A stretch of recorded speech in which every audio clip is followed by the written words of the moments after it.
এখন তো তৃণমূলের যে অবস্থা হবে তাতে মানে বুথ স্তরের কমিটি গঠন করাই মুশকিল হয়ে যাবে। মানে অনেকেই তো হঠাৎ বিজেপি হয়ে গেছে, যারা পড়ে রয়েছে, পড়ে কি কেউ রয়েছে, এটা একটা বড় প্রশ্ন তৃণমূলের কাছে। সেই খোঁজের কাজটাও করতে বলা হয়েছে। তবে এবার ক্যামাক স্ট্রিট, আইপ্যাক এদের বাদ দিয়ে এই আইপ্যাক আর ক্যামাক স্ট্রিট যে সংযোগ, এ নিয়ে প্রচুর অভিযোগ ছিল। সেই সব অভিযোগে তখন পিসিমণি কানই দিতেন না, এবং এর ফলে মমতার সঙ্গে নিচের তলার দায়িত্বে থাকা যে নেতারা রয়েছেন তাদের সংযোগও কিন্তু বিচ্ছিন্ন হয়ে গিয়েছিল, পুরোটাই হয়ে গিয়েছিল টাকার খেলা।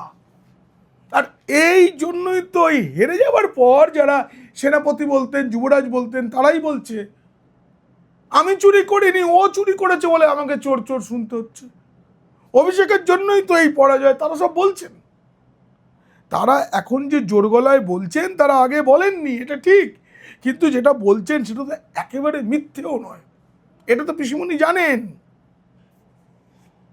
মানে ভোটে যে বিপর্যয়, তারপর তো দেখলেন যে দলটা যখন ভেঙে যাচ্ছে, ওই যেদিন দলটা ভাঙলো আর কি প্রথমবার বিধায়করা, তখনই চেয়ারপারসন মমতা ও সাধারণ সম্পাদক পদে অভিষেক, এইটা রেখে সব কমিটি ভেঙে দিলেন।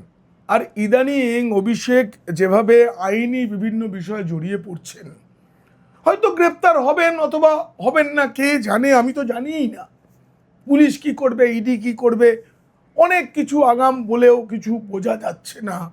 তবে এটা ঠিক, শান্তিতে থাকতে পারবে না।